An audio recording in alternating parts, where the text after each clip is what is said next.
On pense souvent que l'échauffement ne prépare que les muscles, le cœur ou la respiration.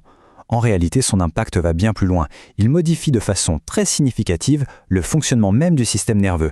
Et ce qui est intéressant, c'est que ces effets sont mesurables et qu'ils reposent sur des mécanismes bien identifiés. C'est ce que l'on va décortiquer ensemble.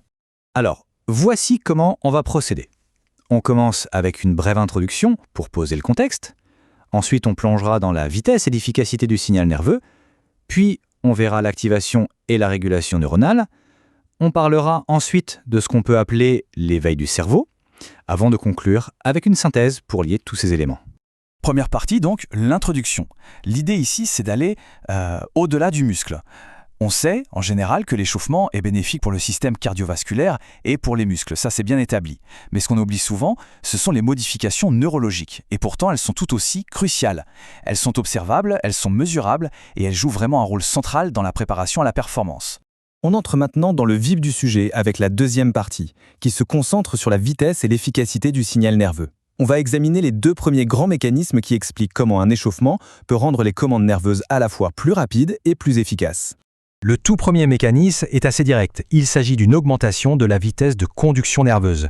Autrement dit, l'influx nerveux se propage plus vite le long de la fibre nerveuse. Alors concrètement, qu'est-ce que cela signifie? Eh bien, la vitesse à laquelle un potentiel d'action se propage le long d'un nerf myélinisé augmente avec la température. Et la mesure est précise. En moyenne, on parle d'un gain d'environ 2 mètres par seconde pour chaque degré Celsius supplémentaire. Comment expliquer cette accélération? C'est une question de biochimie. L'augmentation de température accélère simplement la cinétique des canaux ioniques, les canaux sodiques et potassiques qui sont à la base de l'influx nerveux. Le résultat? Une transmission du signal un peu plus rapide. Mais, et c'est un point très important à souligner, même si cet effet est bien réel, il reste quantitativement assez modeste. Il ne peut pas, à lui seul, expliquer toute l'amélioration de la performance. Passons au deuxième mécanisme. Celui-ci concerne ce qu'on appelle le délai électromécanique. C'est, en somme, le temps de latence qu'il y a entre le moment où le signal nerveux commande le muscle et le moment où le muscle produit une force. Pour être un peu plus technique, ce délai électromécanique, c'est le temps qui s'écoule entre l'activation électrique du muscle, donc l'arrivée du signal, et la production d'une force que l'on peut effectivement mesurer. C'est cet intervalle de temps-là. Et l'intérêt de l'échauffement, c'est qu'il arrive à réduire ce fameux délai. Il le fait via 3 chemins principaux. Premièrement, grâce à la conduction nerveuse plus rapide, ce qu'on vient juste de voir. Deuxièmement, en rendant la libération du calcium dans la fibre musculaire plus efficace. Et troisièmement, en diminuant la rigidité de l'ensemble du muscle et de ses tendons. La conséquence finale de tout ça est simple. Le muscle se met en tension plus vite. La production de force est donc plus rapide, plus prompte. On aborde maintenant la troisième partie de notre analyse, l'activation et la régulation neuronale. Ici, on va s'intéresser de plus près à l'excitabilité des neurones et à la manière dont les circuits nerveux sont contrôlés. Ce sont vraiment 2 piliers de la commande motrice. Troisième mécanisme donc, il s'agit d'une augmentation, mais attention, une augmentation transitoire de l'excitabilité neurale. Plus spécifiquement, on parle de la voie corticospinale, qui est en quelque sorte l'autoroute de l'information motrice, celle qui va du cortex cérébral jusqu'au muscle. Ce sont surtout les échauffements dynamiques, ceux qui impliquent des contractions musculaires, qui provoquent cette augmentation de l'excitabilité. Concrètement, la transmission du signal moteur est facilitée. Le recrutement des premières unités motrices est aussi plus efficace. On rapproche souvent ce phénomène de ce qu'on nomme la potentiation post-activation. Et il est crucial de le comprendre. Il ne s'agit pas d'un changement durable, structurel, non. C'est une facilitation fonctionnelle, temporaire, dont l'effet principal est d'améliorer le taux de développement de la force. Quatrième mécanisme maintenant. On touche ici à quelque chose de plus subtil, la modulation des circuits inhibiteurs. Ce sont les circuits qui servent en quelque sorte de garde-fou pour notre système nerveux. Et là, il faut être très précis. Il n'y a pas de preuve solide qui montre qu'un simple échauffement thermique passif modifie le seuil de déclenchement des organes tendineux de Golgi. Pour rappel, ces organes protègent le muscle contre une tension excessive. Par contre, ce qui change est ailleurs. L'augmentation de la commande centrale peut, elle, modifier l'expression de ces circuits.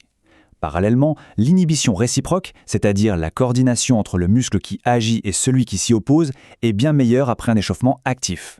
Pour résumer, on observe surtout une meilleure activation motrice. Il ne s'agit pas de supprimer les protections. On arrive à la 4e partie et on monte d'un niveau pour s'intéresser à l'éveil du cerveau.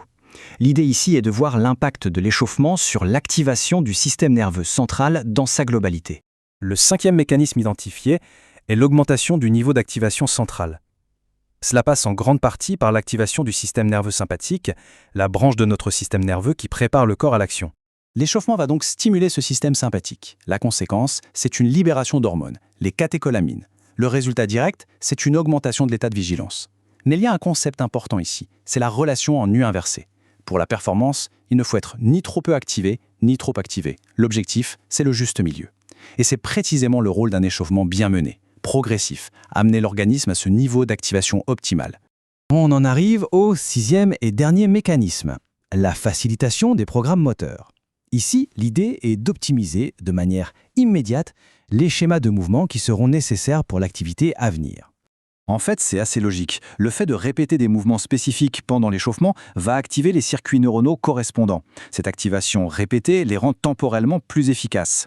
On ne parle pas ici d'apprentissage ou de modification durable. Non, c'est une optimisation fonctionnelle et immédiate du réseau qui est sollicité.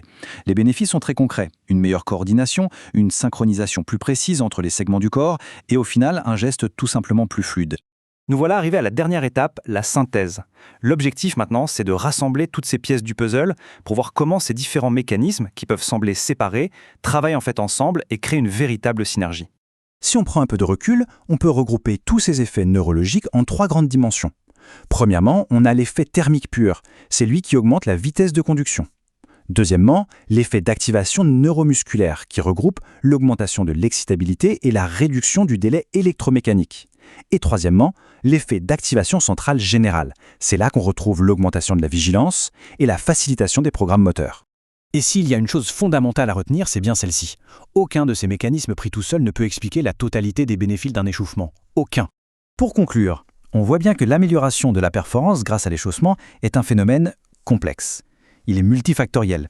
Ce n'est pas une seule cause, mais bien la synergie, la combinaison de tous ces ajustements nerveux, qu'ils soient périphériques ou centraux, qui permet à l'organisme d'atteindre cet état de préparation optimale.